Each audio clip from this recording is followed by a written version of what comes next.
नमस्कार दोस्तों, आप देख रहे हैं टेक टेल्स बाय सीआईटी के ऑफिशियल यूट्यूब चैनल। और आज हमारा टॉपिक नॉलेजफुल के साथ साथ बहुत इंटरेस्टिंग भी होने वाला है, क्योंकि हमारा टॉपिक है पायरेसी के ऊपर।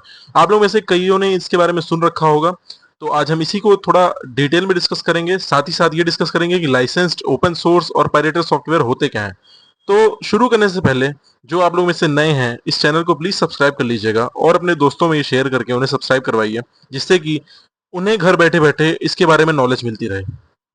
दोस्तों, आज के टाइम में इनके बीच का डिफरेंस समझना बहुत ज़रूरी है, क्योंकि ये सिर्फ टेक्नोलॉजी नहीं है, बल्कि लीगल और एथिकल इशू भी हैं। तो चलिए आज का टॉपिक शुरू करते हैं हम। तो पायरेसी क्या है? सबसे पहले, पायरेसी का मतलब है किसी भी चीज़ को इलीगल कॉपी करना या डिस्ट्रीब्यूट करना, चाहे वो मूवीज़ हो, गेम्स हो या सॉफ्टवेयर। जब हम किसी सॉफ्टवेयर को बिना डेवलपर के पैसे दिए फ्री में डाउनलोड करते हैं, वो पायरेसी कहलाता है। तो हम इन शॉर्ट कह सकते हैं ये डिजिटल चोरी होती है, और इसीलिए पायरेसी इलीगल मानी जाती है, और इससे कंपनीज को बड़ा फाइनेंशियल लॉस भी होता है। एग्जांपल के लिए, अगर आप विंडोज का क्रैक्ड यूज करते हैं वर्जन, तो ये सॉफ्टवेयर पायरेसी है। अगर सॉफ्टवेयर पायरेसी के डेफिनेशन पे नजर डालें, तो ये कहता है कि software piracy refers to the unauthorized used, reproduction और distribution of software violating licensing agreements and intellectual property rights, impacting both developers and users। दोस्तों, अनऑथराइज्ड मतलब होता है कि जो चीज आपके नाम पे नहीं है या आपको बिलोंग नहीं करती है, आप उसका यूज कर रहे हैं बिना उसके ओरिजिनल ओनर के परमिशन के, या उसी को आप बढ़ा रहे हैं आगे, या फिर उसको डिस्ट्रीब्यूट कर रहे हैं एज अ सॉफ्टवेयर। इसीलिए इंटेलेक्चुअल प्रॉपर्टी राइट्स और लाइसेंसिंग एग्रीमेंट के तहत उसको वॉयलेट करने पे आपको सजा भी हो सकती है, जिसमें बोथ उस सॉफ्टवेयर का डेवलपर और उसका यूजर जो इलीगल यूज कर रहा है, उनको इफेक्ट पड़ेगा। दोस्तों, पायरेसी उसी चीज की होती है, खासकर सॉफ्टवेयर पायरेसी, जो फ्री ना हो। जैसे कि आप कुछ नाम दे सकते हैं, जैसे कि एडोब फोटोशॉप, माइक्रोसॉफ्ट ऑफिस, या फिर कोई वीडियो गेम्स जो पैसे से लॉगिन होते हो लेकिन इलीगल ऑनलाइन शेयर हो रहे हो। तभी ना ये डिजिटल चोरी हुआ। और इन्हीं के जो ओरिजिनल वर्जन होते हैं, जो बिना चोरी के इस्तेमाल होते हैं, जो लीगली इस्तेमाल होते हैं, वही होते हैं लाइसेंस सॉफ्टवेयर, जिसके बारे में हम आगे जानेंगे। उससे पहले हम लोग देख लेते हैं कि पायरेटेड सॉफ्टवेयर का रिस्क क्या होता है। सबसे पहला तो आपको लीगल कॉन्सिक्वेंसेस फेस करने के पड़ सकते हैं अगर उस सॉफ्टवेयर का डेवलपर आपके ऊपर कॉपीराइट इशू क्लेम कर दे तो। सेकंड, मालवेयर इन्फेक्शन, जिसका हमने ऑलरेडी पहला वीडियो में टॉपिक कवर कर चुका है, वायरस के ऊपर, वो आने का खतरा होता है।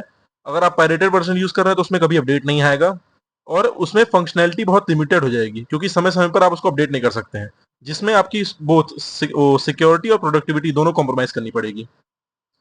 ये था दोस्तों सॉफ्टवेयर प्राइवेसी पायरेसी का ब्रीफ।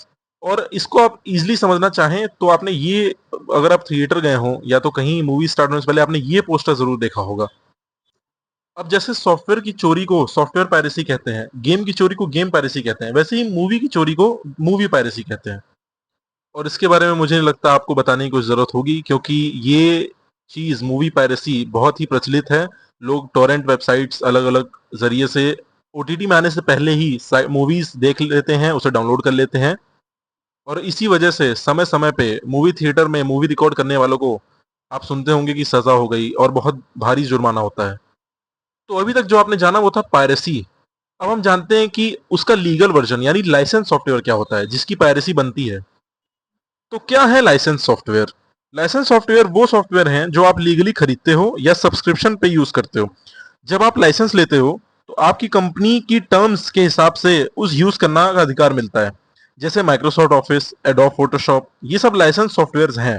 इनके फायदे होते हैं कि आपको रेगुलर अपडेट मिलेंगे, सिक्योरिटी होती है, और कोई लीगल टेंशन नहीं होता है, कोई झंझट नहीं होता आपके पास इसका। और वही मैंने इसके डेफिनेशन में बताया है। License software is a software that you buy legally and get permission, permission क्या, license, to use. You don't own the software, आप उसके ओनर नहीं हो जाते हैं लाइसेंस लेने से। You only have the right to use it under certain condition set by the developer. इसमें मेन बातें जानने वाली हैं ये तीन, कि आप उसको लाइसेंस लेने के लिए पे कर रहे हैं उस सॉफ्टवेयर को, यानी कि वो वन टाइम भी हो सकता है, यानी एक बार में आपने पैसे दे खरीद लिया, या तो मंथली सब्सक्रिप्शन बेस्ड हो सकता है। और यही सबसे लीगल तरीका है और सबसे सेफ तरीका माना जाता है। और इसमें आपका ये फायदा सबसे रहेगा कि कंपनी के रेगुलर अपडेट्स आपको फौरन मिलते रहेंगे, और ऑफिशियल्स का सपोर्ट भी रहेगा, यानी उस ऐप से आपका डेटा उड़ गया हो, या तो कुछ में बग आ रहा हो, तो आप ऑफिशियली कस्टमर केयर पे यानी ऑफिशियल सपोर्ट ले सकते हैं। वरना अगर आप यही काम चोरी से कर रहे हो या लाइसेंस ना हो, तो आप कैसे कंप्लेन करेंगे? इसी को मैंने आगे एलेबोरेट किया था कि license software is legally obtained software that requires a user to agree to specific terms of use.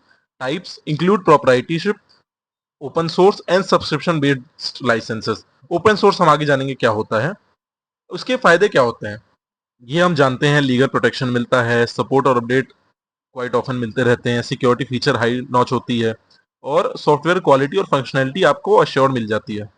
जिसका हमने पायरेटेड सॉफ्टवेयर डिस्कस किया था कि जो चोरी से यूज होते हैं, वही हैं असली में लाइसेंस सॉफ्टवेयर्स जिनका आपको सब्सक्रिप्शन लेना पड़ता है, जैसे कि माइक्रोसॉफ्ट ऑफिस और एडोब क्रिएटिव क्लाउड.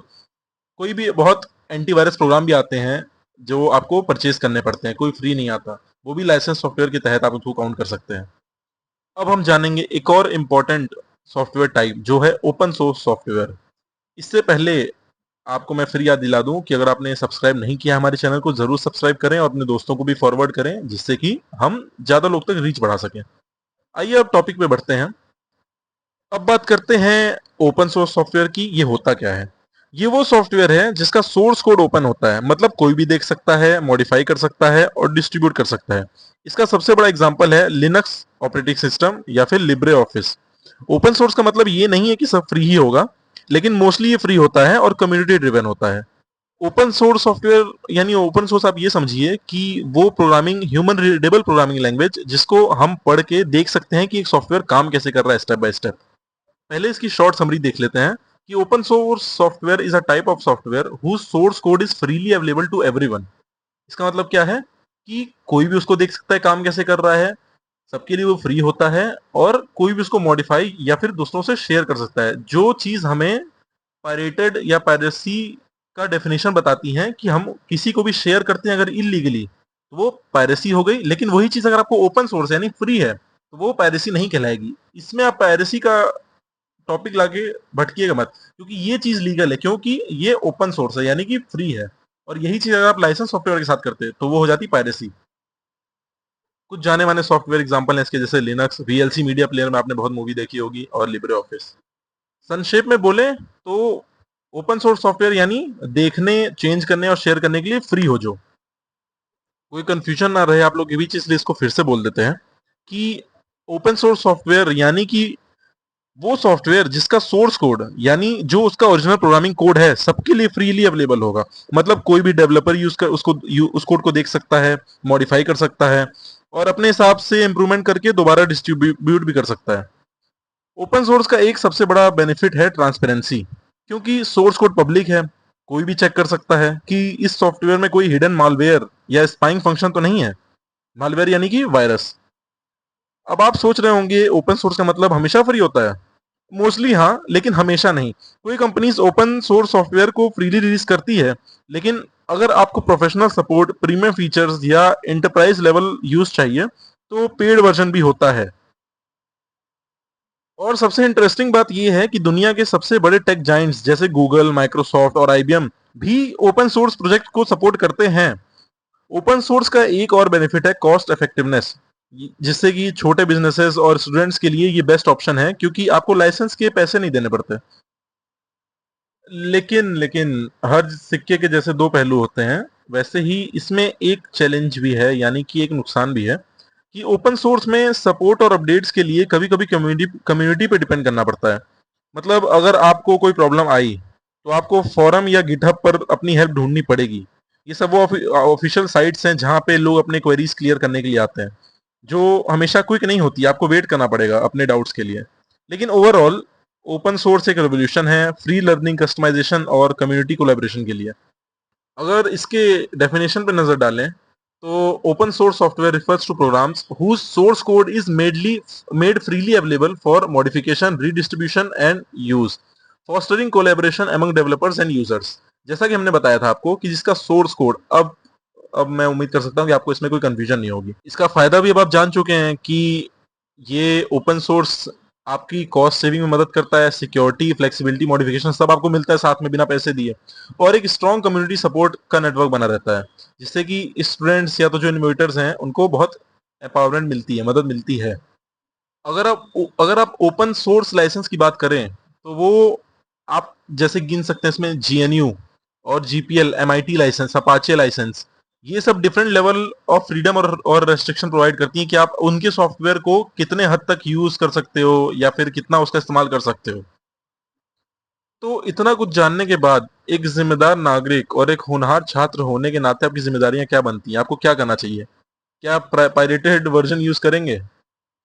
क्या आप ओपन सोर्स सॉफ्टवेयर का मिसयूज करेंगे जो आपके लिए फ्रीली अवेलेबल है? क्या आप ये सोचेंगे कि लाइसेंस ना लेना पड़े इसके चक्कर में मैं फ्री में जाऊं? हालांकि कोई मजबूरियां हैं तो कोई दिक्कत नहीं है, बट अगर इसकी आदत बन जाए तो ये कंपनी को बहुत नुकसान कर सकता है। अगर आप कंपनी की नजर में आ गए तो फिर आपको भी बहुत नुकसान कर सकता है। तो यही हमारा पहला पॉइंट है कि सबसे पहले आप अवॉइड क्यों करेंगे पायरेसी को? क्योंकि कोई भी सॉफ्टवेयर हो या मूवी हो या गेम हो, उसमें हार्डवर्क लगती है डेवलपर्स की। तो जिसमें स्टूडेंट्स को थोड़ा समझना चाहिए कि हाँ, उसका एटलीस्ट वो जो पेमेंट डिजर्व करते हैं या तो जो अपलोड डिजर्व करते हैं, उनको आप चोरी छुपे यूज करके उनकी मेहनत वेस्ट ना करें। और ऊपर से सबसे बड़ी बात है कि लीगल रिस्क का भी खतरा बहुत ज्यादा होता है। तो ये मेन बात है कि आपको पायरेसी अवॉइड करनी चाहिए। हम ये मान के चल रहे हैं कि एथिकल कंसिडरेशन, यानी इसका मतलब आप समझ रहे हैं। एथिक्स का सिंपल मतलब होता है राइट या रॉन्ग के बीच में डिफरेंस कर पाना, डिफरेंस समझना। जब हम सॉफ्टवेयर यूज करते हैं तो एथिकल रिस्पॉन्सिबिलिटी हमारी भी होती है। पायरेसी और पायरेटेड सॉफ्टवेयर यूज करना सिर्फ इलीगल नहीं है, अनएथिकल भी है। क्यों? क्योंकि किसी ने अपनी मेहनत से सॉफ्टवेयर डेवलप किया है, उसने टाइम, स्किल और रिसोर्स लगाया है। जब हम क्रैक वर्जन डाउनलोड कर लेते हैं तो उन डेवलपर्स को उनका हक नहीं मिल पाता है। लाइसेंस सॉफ्टवेयर लेना या जेन्युइन सब्सक्रिप्शन यूज करना एथिकल चॉइस है, क्योंकि आप डेवलपर्स को सपोर्ट कर रहे हो। लेकिन एज ए स्टूडेंट, और भले ही आप एक हायर लेवल पे और नहीं, अगर आप वो अफोर्ड कर पा रहे हो लाइसेंस, तो आपके लिए है एक ऑल्टरनेटिव जो है ओपन सोर्स सॉफ्टवेयर। ये एक एथिकल ऑल्टरनेटिव है क्योंकि ये फ्रीली अवेलेबल होता है और डेवलपर्स इससे कम्युनिटी के लिए बनाते हैं। लेकिन ओपन सोर्स का मिस यूज, जैसे कोड कॉपी करके बिना क्रेडिट दिए अपने नाम से बेचना, ये भी अनएथिकल है।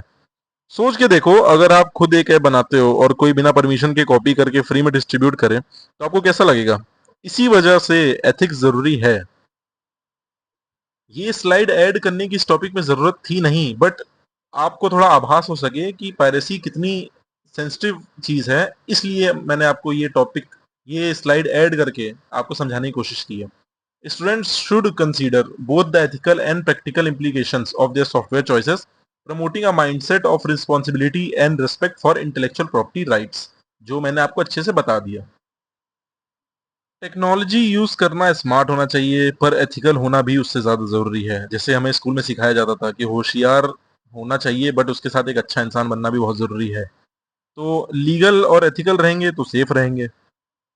मैंने इसमें पायरेटेड सॉफ्टवेयर नाम की स्लाइड नहीं लगाई है, बट उम्मीद है कि इतना समझाने के बाद आपको समझ गए होंगे कि नाम से ही कि पायरेटेड सॉफ्टवेयर मतलब होता क्या है।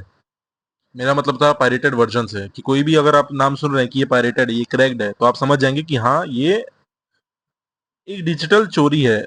और उसको थोड़ा एथिकल वे में कहें तो किसी के काम का कॉपी है।